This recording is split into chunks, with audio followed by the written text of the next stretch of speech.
आज का पहला प्रश्न है कि पदार्थ के संबंध में निम्नलिखित कथनों में से कौन सा सत्य नहीं है।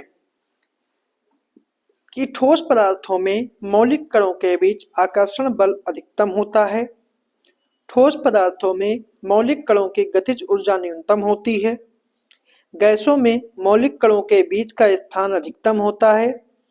दबाव बदलने से किसी पदार्थ की अवस्था नहीं बदली जा सकती। तो कौन सा कथन जो है वो सत्य नहीं है। तो इसका सही जो आंसर है वो आपका है डी ऑप्शन, कि दबाव बदलने से किसी पदार्थ की अवस्था नहीं बदली जा सकती। वह कोई भी वस्तु जो स्थान घेरती हो, जिसका द्रव्यमान हो, पदार्थ कहलाती है और यह छोटे छोटे कणों से बना होता है। हमारे आसपास जो है वो पदार्थ की तीन अवस्थाएं हैं, ठोस, द्रव और गैस। कणों के बीच आकर्षण बल ठोस में अधिकतम, द्रव में मध्यवर्ती और गैसों में न्यूनतम होता है। मौलिक कण की गतिज ऊर्जा के बीच का स्थान ठोस में न्यूनतम, द्रव में मध्यवर्ती और गैस में अधिकतम होता है।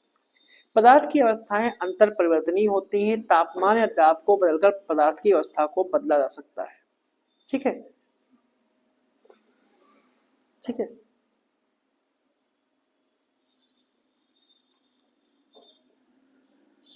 अवस्थाएं जो है वो अंतर परिवर्तनीय होती हैं। अगला प्रश्न है कि निम्नलिखित में से कौन सी एक उपधातु के रूप में वर्गीकृत नहीं है। लिथियम, बोरान, सिलिकॉन या जर्मेनियम। तो जो इसका सही जो आंसर है वो आपका है ए ऑप्शन, लिथियम। क्योंकि लिथियम एक क्षार धातु है।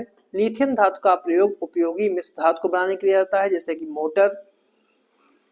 कि मोटर, इंजन में श्वेत धातु बेरिंग बनाने के लिए शीशे का उपयोग किया जाता है। विमान के हिस्से या पार्ट बनाने के लिए एल्युमिनियम का प्रयोग किया जाता है और कवच बख्तरबंद प्लेट बनाने के लिए मैग्नीशियम का उपयोग किया जाता है। लिथियम का उपयोग विद्युत रासायनिक सेल बनाने में किया जाता है। अगला प्रश्न है कि द्रव्यमान संरक्षण का नियम प्रतिपादित किया गया था जोसेफ प्लाउस्ट के द्वारा, जॉन डाल्टन के द्वारा, एंटोनी लावजियर के द्वारा या एवोगाड्रो के द्वारा। तो जो इसका सही जो आंसर है वो आपका है सी ऑप्शन, एंटोनी लावजियर के द्वारा। अगला प्रश्न है कि परमाणु संरचना के संदर्भ में निम्नलिखित कथनों में से कौन सा सही है। कि समान परमाणु संख्या लेकिन भिन्न परमाणु द्रव्यमान संख्या वाले परमाणु संभारिक कहलाते हैं। समस्थानिक समान द्रव्यमान संख्या लेकिन भिन्न परमाणु संख्या वाले परमाणु होते हैं। तो कौन सा कथन सही है। दोनों, केवल एक, दोनों नहीं या फिर केवल दो। तो जो इसका सही जो आंसर है वो आपका है सी ऑप्शन, ना तो एक ना ही दो। ठीक है, क्योंकि संभारिक समान द्रव्यमान संख्या लेकिन भिन्न परमाणु संख्या वाले परमाणु होते हैं। ठीक है, इसलिए पहला कथन सही नहीं है और दूसरा कथन इसलिए सही नहीं है क्योंकि समान परमाणु संख्या लेकिन भिन्न परमाणु द्रव्यमान संख्या वाले परमाणुओं को समस्थानिक के रूप में जाना जाता है। अगला प्रश्न है निम्नलिखित में से कौन सा क्षारीय यौगिक नहीं है। Lithium hydroxide, hydrogen bromide, strontium hydroxide या बेरियम हाइड्रोक्साइड। तो जो इसका सही जो आंसर है वो आपका है B option, hydrogen bromide. Hydrogen bromide जो है धात्विक हाइड्रोक्साइड प्रबल क्षार होते हैं, जबकि हाइड्रोजन समूह के हाइड्रोजन के साथ संयोग करके प्रबल अम्ल बनाते हैं। ठीक है, इसलिए इसका बी ऑप्शन जो है वो सही है।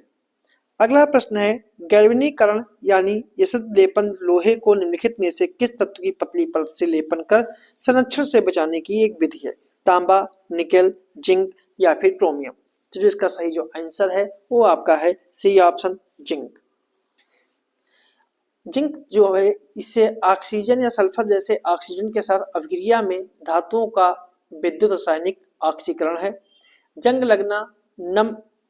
लगना, नम हवा की उपस्थिति में लोहे का ऑक्सीकरण होता है। अगला प्रश्न है केपलर का गति नियम संबंधित है घर्षणी गति से, आवेग से, ग्रहों की गति से या फिर वृत्तीय गति से। तो जो इसका सही जो आंसर है वो आपका है सी ऑप्शन, ग्रहों की गति से। अगला प्रश्न है कि निम्नलिखित में से कौन सा केशिका परिघटना का उदाहरण है। फाउंटेन पेन से लिखते समय स्याही का बाहर आ जाना, मोमबत्ती के पिघले हुए मोम का ऊपर आना, दीपक की बत्ती में तेल का चढ़ना, या पौधों की जड़ द्वारा मिट्टी से जल का अवशोषण करना। कौन सा कथन सही है? केवल 1 और 4, 1 2 3, 2 4 या फिर 1 2 3 4। तो जो इसका सही जो आंसर है वो आपका है डी ऑप्शन 1 2 3 4। मतलब केशिका की परिघटना के ये चारों इसके उदाहरण हैं। अगला प्रश्न है, निम्नलिखित में से किसने फिलॉसफी ऑफ बम लिखा? भगत सिंह, चंद्रशेखर आजाद, भगवती चरण ओहरा, राम प्रसाद बिस्मिल। तो जिसका सही जो आंसर है वो आपका है सी ऑप्शन भगवती चरण ओहरा। भगवती चरण ओहरा ने प्रसिद्ध लेख फिलॉसफी ऑफ द बम लिखा। भगवती चरण ओहरा के राजनीतिक दस्तावेज नौजवान सभा का घोषणा पत्र HSRA का घोषणा पत्र थे। भगत सिंह ने अपने साथियों के साथ मिलकर नौजवान भारत सभा नामक बनाया और अप्रैल 1926 में भगत सिंह ने सोहन सिंह जोशी से संपर्क करके उनके माध्यम से वर्कर्स एंड पेजेंट्स पार्टी बनाई, जिसके तहत पंजाबी में मासिक पत्रिका कीर्ति का प्रकाशन हुआ था। अगला प्रश्न है, फरवरी 2024 में उत्तर प्रदेश के निम्नलिखित में से किस जिले में कल्कि धाम मंदिर की आधारशिला रखी गई? वाराणसी, गोरखपुर, अयोध्या या फिर संभल। तो जिसका सही जो आंसर है वो आपका है डी ऑप्शन संभल। फरवरी 2024 में मोदी जी ने संभल जिले में कल्कि धाम मंदिर की आधारशिला रखी। ठीक है, कल्कि जो है वो भगवान विष्णु के 10वें अवतार को समर्पित है। ठीक है, संभल जो है पंचाल शासकों का क्षेत्र था और बाद में राजा अशोक के समय यह मौर्य साम्राज्य का हिस्सा बना।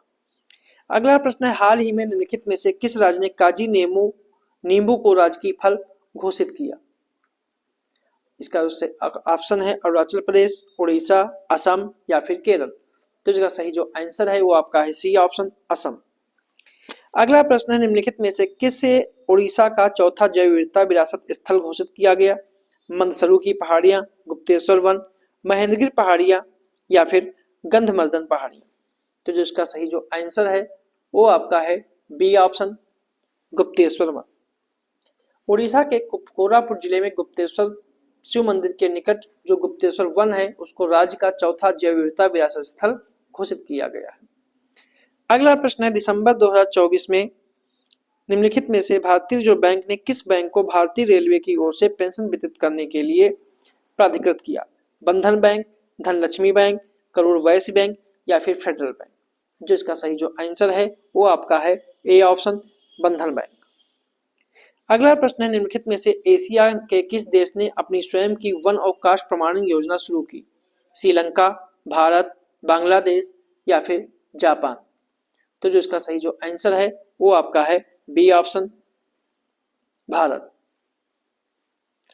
अगला प्रश्न है, हाल ही में लाल चटनी को भौगोलिक संकेतक जीआई टैग दिया गया है या संबंधित है झारखंड से, पश्चिम बंगाल से, उड़ीसा से या फिर तेलंगाना से। तो जो इसका सही जो आंसर है वो आपका है सी ऑप्शन उड़ीसा से। लाल चींटी की चटनी को भौगोलिक संकेतक जो है वो उड़ीसा का दिया गया है और यह चटनी जो है कई जड़ी बूटियों, मसालों और लाल चींटियों से तैयार की गई ये पारंपरिक चटनी है। अगला प्रश्न है, 2024 में यूनेस्को की विश्व धरोहर समिति के 46वें सत्र की मेजबानी कौन सा देश करेगा? चीन, जापान, यूनाइटेड किंगडम और भारत। जिसका सही जो आंसर है वो आपका है डी ऑप्शन भारत। अगला प्रश्न है, हाल ही में अंतरराष्ट्रीय ऊंट महोत्सव का आयोजन भारत के किस शहर में किया गया? उदयपुर, जोधपुर, गांधीनगर या फिर बीकानेर। तो जो इसका सही जो आंसर है वो आपका है डी ऑप्शन बीकानेर। अगला प्रश्न है, हाल ही में चांग E6 मिशन चर्चा में था, यह है उत्तर कोरिया से, फिलीपींस से, चीन से या फिर जापान से। तो इसका जो सही जो आंसर है तो जो इसका जो सही जो आंसर है वो आपका है सी ऑप्शन चीन से। अगला प्रश्न है कि अंतर्राष्ट्रीय प्रवासी अधिकार दिवस मनाया जाता है 18 दिसंबर, 20 दिसंबर, 22 दिसंबर या फिर 26 दिसंबर। तो जो इसका सही जो आंसर है वो आपका है ए ऑप्शन, ठीक है, 18 दिसंबर को। आज का आखिरी प्रश्न है कि सितंबर 2023 में दिव्य कला मेला का आयोजन किया गया लखनऊ में, कानपुर में, गोरखपुर में या फिर वाराणसी में। तो जो इसका सही जो आंसर है वो आपका है डी ऑप्शन वाराणसी में। तो ये थे हमारे आज के कुछ प्रश्न।